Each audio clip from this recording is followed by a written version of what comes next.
Buenas tardes, doctor. Mi nombre es Karim Ortiz Martínez y voy a responder las preguntas de mi primer parcial de Filosofía Jurídica. Pregunta 1.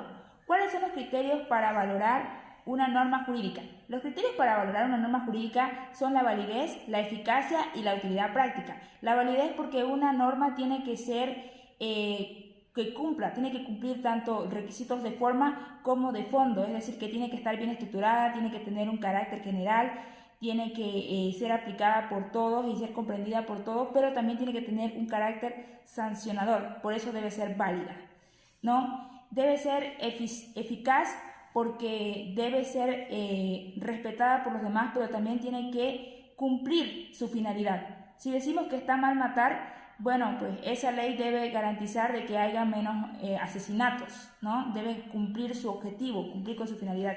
Si una ley no es eficaz, de nada sirve su existencia. Y la utilidad práctica se ve reflejada en que la sociedad la respete la norma, en que la sociedad la aplique, que la entienda y que, lo más importante, se mantenga el orden social y que sea útil para los ciudadanos. Útil para que se respete la propiedad privada, útil para que se garantice el derecho a la vida, útil para que puedan las personas estar en paz entre sí, ¿no? En una sociedad organizada. Pregunta 2.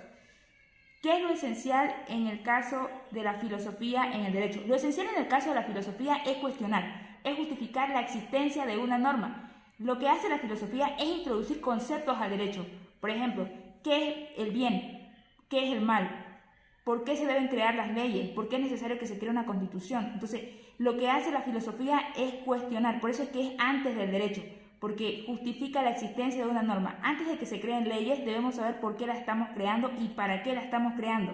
Y la filosofía se encarga de eso, de hacer un juicio de valor que determine cuáles son los derechos fundamentales que son prioridad, como el derecho a la vida ante el derecho a la propiedad en el estado de necesidad. Vemos que en estos casos se hace una jerarquía, ¿no?, que está por encima de todo, y es el derecho a la vida. Bien, esa sería la respuesta 2. Respuesta número 3.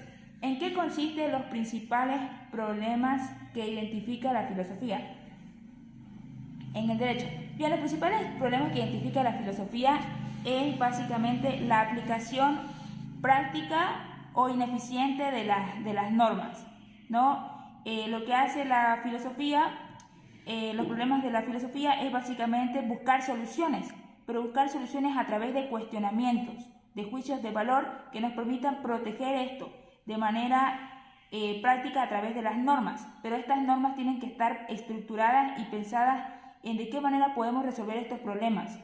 Entonces, el cuestionamiento a través de los juicios de valor nos van a ayudar a crear esta jerarquía y anteponer principios ante otros valores, ¿no? Dar esta jerarquía. Ok, número 4. Explique cuáles son las diferencias y coincidencias entre los casos de las tres personas que hemos visto: Sócrates, Thoreau y Eichmann. Bien, en el caso de Sócrates vemos cómo Sócrates cuestiona la injusticia de un fallo. En el caso de Thoreau vemos cómo él cuestiona a las leyes, ¿no? En el caso de Eichmann vemos cómo él respeta todas las normas de un ordenamiento jurídico, en este caso el ordenamiento nazi, sin cuestionarlas. ¿Cuál es la coincidencia que tienen esta? Que tanto Sócrates como Eichmann respetan las normas, porque Sócrates incluso decidió morir por respetar las normas de Atenas, y en el caso de Eichmann simplemente decía él en todo momento que él seguía órdenes, que no tenía nada en contra de los judíos, y a pesar de que había sido culpable, o sea, había participado en la muerte de varias personas, pero él decía que no tenía la intención, que él simplemente estaba adoctrinado. Y tiene mucho que ver, porque hay una ideología de por medio, ¿no? Cómo te adoctrinan, cómo te educan en ese aspecto. ¿Y qué pasó con Thoreau?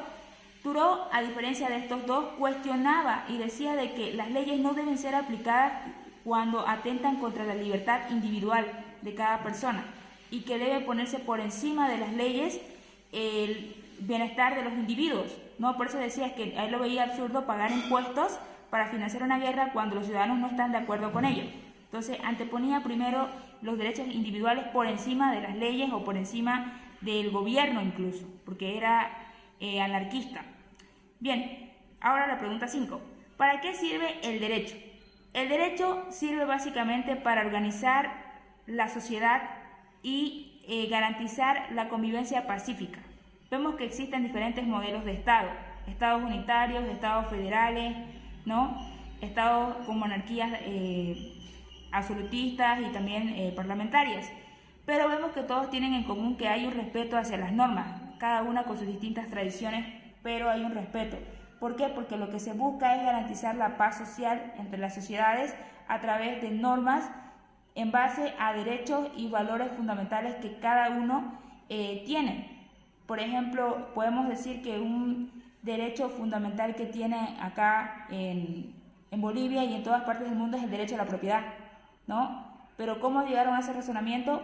Porque a nadie le va a gustar que atenten contra su propiedad. Entonces, vemos cómo el derecho lo que busca es garantizar esta regulación de manera diplomática, pero también de manera lógica a través de un razonamiento jurídico.